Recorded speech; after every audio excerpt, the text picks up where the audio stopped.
ഇതിനകത്ത് എന്തെങ്കിലും ഒരെണ്ണം കേടായാൽ സംവിധാനം നമുക്കൊരു കാര്യം കൂടെ ചെയ്യാം സാർ. അതായത് അന്ന് ഈ മീറ്റിംഗിൽ പറഞ്ഞാണല്ലോ മിനിസ്റ്റർമാർ, അതായത് നമുക്കിത് മോണിറ്റർ ചെയ്യാൻ വേണ്ടിയിട്ട് ഇവിടുത്തെ സെക്രട്ടറി, അതായത് ഇവിടുത്തെ പഞ്ചായത്ത് സെക്രട്ടറിയും വില്ലേജ് കൂടെ പഞ്ചായത്തിന് അതിന്റെ മേൽനോട്ടം ഉണ്ടല്ലോ. പഞ്ചായത്ത്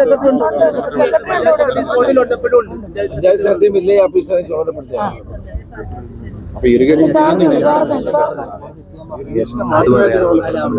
LSTDക്ക് ഉത്തരവാദിത്വമുണ്ട്. LSTDയും ഇറിഗേഷനോട് ചേർന്നുള്ള കോർഡിനേഷനാ പറഞ്ഞിരിക്കുന്നത്. NHകാരിപ്പോ അത് മാറ്റാൻ പറഞ്ഞത് അവര് രാവിലെ MLAയുടെ സാന്നിധ്യത്തിൽ അവർ കട്ട്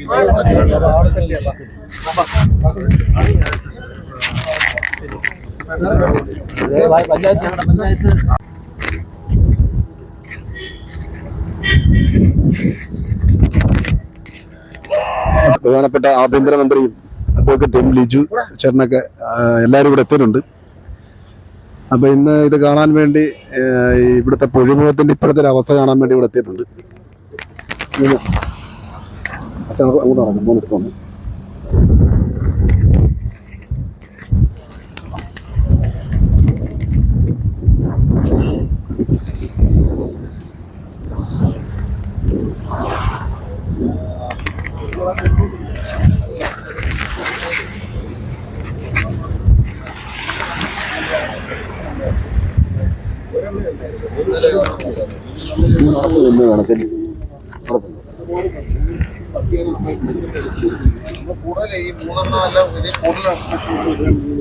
മെഷീൻ 3 മതി സാർ. പക്ഷെ അത് റെഗുലർ ആയിട്ട് വർക്ക് ചെയ്തോണ്ടിരിക്കണം.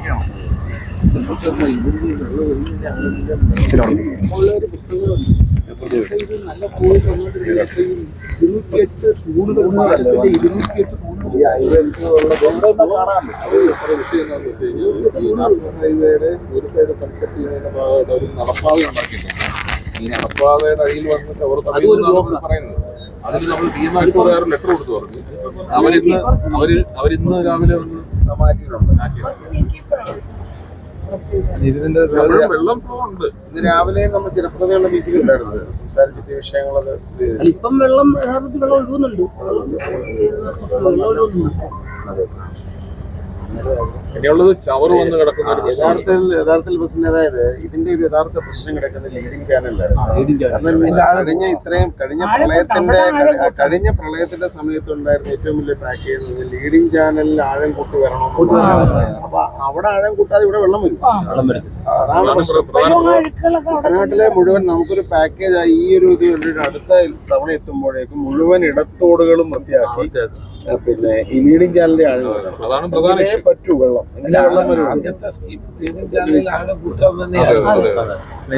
അതല്ലെങ്കിൽ ഇത് കൂടുതൽ പ്രതിസന്ധി മണല് വന്ന് അടിയുന്നുമില്ല. അതിന് കുറച്ച് സമയം എടുത്ത് ചെയ്യേണ്ട ഒരു പ്രോസസ്സാണ്. അന്ന് മിനിസ്റ്റർമാർ രണ്ടുപേരും സംസാരിച്ചപ്പോഴും പറയുന്നുണ്ടായിരുന്നു ഈ രണ്ട് വിഷയം. അതിപ്പോ കഴിഞ്ഞ തവണ MLA വന്നപ്പോഴേ നമുക്ക് ഈ ലീഡിംഗ് ചാനലിൽ തന്നെ ഡ്രഡ്ജിങ് നടക്കുന്ന ഭാവം കിഴക്കേ സൈഡിൽ അത് ഒരു ഡ്രഡ്ജ് വന്നപ്പോഴത്തേക്കും കുറച്ച് ഭാവം ഇപ്പുറ സൈഡിൽ കിടക്കുക. അതായത് തന്നെ തിരിച്ചിട്ടാണ് അവിടെ തന്നെ ഡ്രഡ്ജ് ഇടുന്നത്. അതിന്റെ ഒരു അതെ അത് ഞാനിപ്പോ ഇറിഗേഷൻ ഉദ്യോഗസ്ഥന്മാരുണ്ട് സാർ, ഇതിനെ നിർത്താൻ പാടില്ലെന്ന് പറഞ്ഞിട്ടുണ്ട്. നടക്കട്ടെ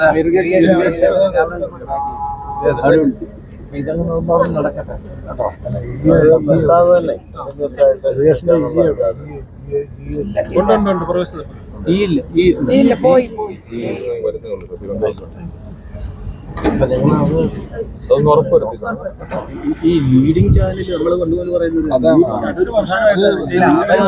നിലവില് ആ പാണ്ടി പാലവും മറ്റേ അതിനടുത്ത 2 പാലങ്ങളും ബ്ലോക്ക് പഞ്ചായത്തിന്റെ സ്കീമാണ്. അത് രണ്ടും പൊളിച്ചു കളയണം. കാരണം നിരവധി അത് മിനിഞ്ഞാന്ന് നമ്മള് ട്രെയിലർ വന്നിട്ട് അതെടുത്തോണ്ട് പോയി.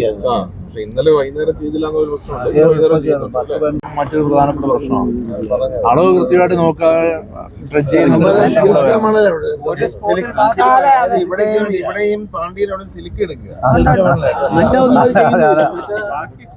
ചെളിയെല്ലാം എടുത്ത് മാറ്റല്ലോ. ജനവാസ മേഖല വരുന്ന പരമാവധി കുറ്റുക എന്നുള്ളതാണ് അവരുടെ മറ്റു 10 കിലോമീറ്റർ അവർ തൊട്ടത്തില്ല. 1 കിലോമീറ്റർ ചുറ്റുള്ള